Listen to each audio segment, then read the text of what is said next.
میرا نام سہیل مقبول ہے، پنجاب یونیورسٹی سے تعلق ہے میرا سوال یہ ہے کہ جو آج کا الیکٹرانکس کا کاروبار ہے، نقد اور آسان قسطوں پہ جو کاروبار ہو رہا ہے، یہ اسلامک پوائنٹ آف ویو سے جائز ہے یا نہیں جائز ہے؟ یہ جو بجلی کی مشینیں، ٹیلی ویژن قسطوں پہ بھی اور نقد بھی، یہ جائز ہے یا نہیں؟ دیکھیے، میں نے اگرچہ ابتدا میں آپ سے کہا کہ میں فقہی مسائل میں دخل نہیں دینا چاہتا، لیکن بعض چیزیں ایسی ہیں کہ جن کے بارے میں میری یہ رائے ہے کہ میں یہ رسک لے کر بھی کہ علماء میری اس بات سے اختلاف کریں گے، میں وہ بات بیان کروں۔ وہ ایک ایسا حق ہے، احقاق حق، جس کو کہ جس سے جین اور جان چرانی نہیں چاہیے۔ میرے نزدیک یہ معاملہ کہ یہ گلاس اگر آپ نقد خریدتے ہیں تو 10 روپے کا ہے، اور 1 مہینے کے بعد اگر آپ پیسے دیں گے تو پھر 11 روپے ہیں، میرے نزدیک یہ سودی معاملہ ہے، 1 روپیہ سود ہے۔ یہ ایسے ہی ہے کہ آپ نے کسی کو 10 روپے قرض دیے اور 1 مہینے کی مدت کے حوالے سے 1 روپیہ بڑھ گیا، سود اور کس کو کہتے ہیں؟ لیکن بدقسمتی سے فقہ حنفی کی روح سے یہ جائز ہے، لہذا علماء کا فتویٰ موجود ہے ان لوگوں کے لیے۔ اب سود کو کس طرح کیا گیا ہے؟ سرکموینٹ کرنا جو ہے سود کو۔ آپ ایک کار خریدنا چاہتے ہیں، آپ کے پاس پیسہ نہیں ہے، آپ 10 لاکھ روپیہ بینک سے لیتے ہیں، بینک اپنا جو ہے آپ کو 10 15 20% کے اوپر قرض دے دیتا ہے۔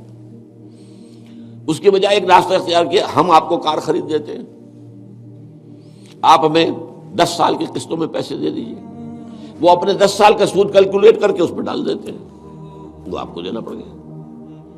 تو یہ صرف ایسے ہی ہے کہ ناک کو سیدھا پکڑ لیا جائے، یا یہ کہ پھرا کر ہاتھ جو ہے گردن سے، میرا تو ہاتھ نہیں پہنچتا، لیکن یہ کہ بہرحال جن کے پہنچ جاتے ہیں ہاتھ، وہ اس کو جائز کیے بیٹھے۔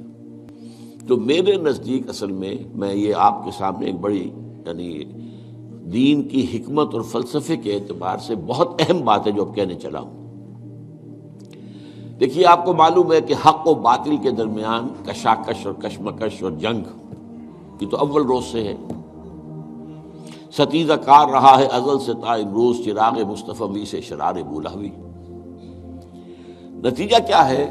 حق غالب آتا ہے، کچھ عرصے کے بعد پھر باطل سامنے آ جاتا ہے، پھر کوئی اللہ نے نبی بھیجا، پھر حق کو غالب کیا، پھر اس کے اوپر بعد میں کچھ عرصے کے بعد پھر باطل سامنے آ گیا، شیطان نے پھر غلبہ کر لیا۔ یہی ہوتا آیا ہے۔ خلافت راستہ کے ختم ہونے کے بعد سب سے پہلی خرابی کیا آئی؟ ملوکیت آ گئی۔ اب موروثی ملوکیت ہے۔ ملوکیت کیا ہے؟ جس کی لاٹھی اس کا بھینس، جس کے پاس طاقت ہے وہ آئے اور حکومت کے اوپر قابض ہو جائے۔ اب کہلاتے خلفاء تھے، وہ خلفاء تو نہیں تھے، بادشاہ تھے۔ وہ بنو امیہ کے ہوں، بنو عباس کے ہوں یا ترک ہوں، یہ بادشاہ تھے، کہتے تھے خلفاء اپنے آپ کو۔ ایک معنی میں تھا کہ ظاہر بات ہے اپنی اس حاکمیت مطلقہ کے مدعی وہ نہیں تھے، حاکم اللہ ہی کو مانتے تھے، لیکن وہ خلافت راستہ کا نظام جو تھا وہ دنیا میں دوبارہ نہیں آیا۔ اس ملوکیت میں آ کر ظاہر بات ہے دین میں جو فساد برپا کیا ہے، وہ نماز روزے میں کوئی فساد پیدا کرنے کی انہیں ضرورت ہی نہیں تھی، پڑھے جاؤ بھائی نماز ٹھیک طریقے سے پڑھے جاؤ، لیکن ان کو مالی معاملات کے اندر ملوکیت کا معاملہ جو ہے وہ تو اس کے ساتھ باپ ہوتا ہے۔ سب سے پہلی خرابی یہ پیدا ہوئی کہ جاگیرداری، اسلام میں کوئی جاگیرداری نہیں ہے۔ اسلام میں یہ جو ایبسینٹی لینڈ لارڈزم ہے یہ بھی جائز نہیں ہے۔ امام ابو حنیفہ کے نزدیک حرام، امام مالک کے نزدیک حرام، امام شافعی کے نزدیک حرام، لیکن یہ ہے کہ قاضی ابو یوسف صاحب نے جو امام ابو حنیفہ کے شاگرد تھے اور امام محمد وہ بھی دوسرے شاگرد تھے، انہوں نے فتویٰ دیا جواز کا، کچھ شرطیں لگا کر، اس لیے کہ ملوکیت جو ہے وہ جاگیرداری کے بل پر چلتی تھی۔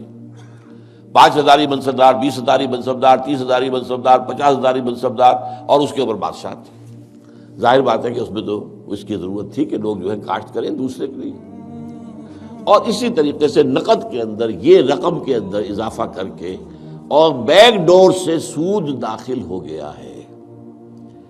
لیکن ایک زمانے میں ہمارے ہاں جب کہ سپریم کورٹ تک معاملہ پہنچ گیا تھا سود کا، تو میں نے اس معاملے میں ایک بہتری کا پہلو دیکھا تھا کہ چلیے کم سے کم ایک سود اسی درجے تک تو آئے گا نا کہ 1 مہینے کے بعد پیسے دو گے تو 11، اگر 2 مہینے ہو گئے تو وہ 12 نہیں ہوں گے، 11 ہی رہیں گے، یعنی ایک انیشل سٹیج پر تو سود آ گیا، لیکن اس کے بعد وہ پرپیچویٹ نہیں کر رہا، بڑھ نہیں رہا ہے. 3 مہینے کے بعد 13 نہیں ہوں گے، رہیں گے وہی 11 ہی. تو کم سے کم یہ کہ لمیٹیشن تھی.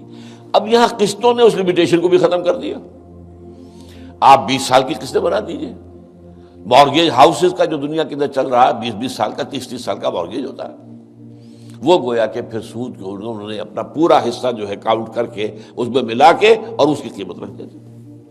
میرے نزدیک یہ چیزیں حرام ہیں، اور میں ڈنکے کی چوٹ کہتا ہوں کہ حرام ہیں.